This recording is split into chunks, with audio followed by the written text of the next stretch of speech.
Bonjour. A friendly handshake that wasn't. Oh!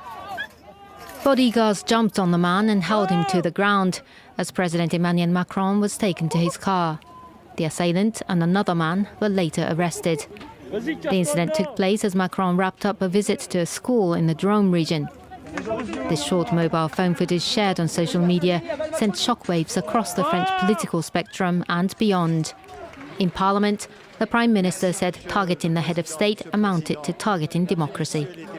La démocratie, c'est le débat, c'est le dialogue, c'est la confrontation d'idées, c'est l'expression de désaccords légitimes, mais ça ne peut en aucun cas être la violence.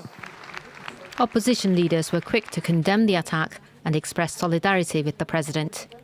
I am the biggest opponent of Emmanuel Macron, but he is the president. We can fight him politically, but we cannot allow ourselves to resort to violence. Far-left leader Jean-Luc Mélenchon also tweeted in support of the president. He came under fire recently after he warned of grave incidents in the run-up to next year's presidential election and suggested that the vote would be manipulated. The slap represented a serious security shortfall as Macron continues his tour of France, keen to meet with business owners and students frustrated by months of COVID restrictions. The president had been heckled by bystanders in the past, like in 2018 at the height of the Yellow Vest protest movement. The term Macron-ism, uttered by his aggressor on Tuesday, is often used by people who view the president's leadership style as aloof and arrogant. It wasn't the welcome he was expecting. Emmanuel Macron went on walkabout and got a slap. The French president was kept out of danger by his bodyguards. The attacker and another man, both 28 and both from the local region, were arrested. The assailant shouted out a centuries-old royalist war cry, Montjoie Saint-Denis, adding "down with Macron-ism." The incident took place as the president wrapped up a visit to a small town in southeastern France.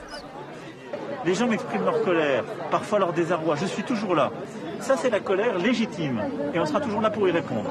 La bêtise et la violence, non. Pas en démocratie. Addressing Parliament, the Prime Minister echoed the president's words. La démocratie, c'est le débat, c'est le dialogue, c'est la confrontation d'idées, c'est l'expression de désaccords légitimes, mais ça ne peut en aucun cas être la violence. Opposition leaders condemned the attack and expressed solidarity with the president. I am the biggest opponent of Emmanuel Macron, but he is the president. We can fight him politically, but we cannot allow ourselves to resort to violence. The slap represented a serious security shortfall as Macron continues his tour of France. He's keen to meet with business owners and students frustrated by months of COVID restrictions.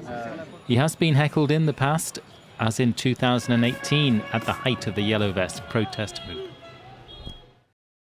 When he was slapped, Emmanuel Macron was separated from the crowd by a simple security barrier.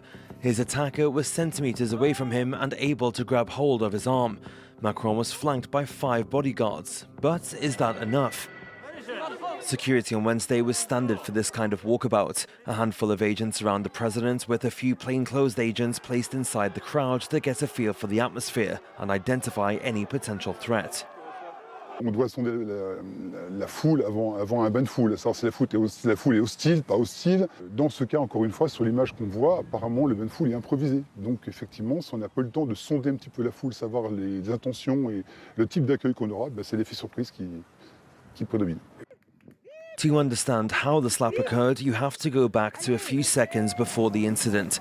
Macron can be seen running towards the gathering of people, potentially surprising his bodyguards. Et je pense que ça n'est pas prévu dans le protocole tel qu'il avait été imaginé et prévu par les services de sécurité. Macron isn't the first president to be attacked by a crowd. Nicolas Sarkozy was grabbed by somebody during a walkabout in 2011. Although these public engagements may be a security officer's worst nightmare, they are vital tools for politicians to meet voters. So despite the risks, they won't be going anywhere.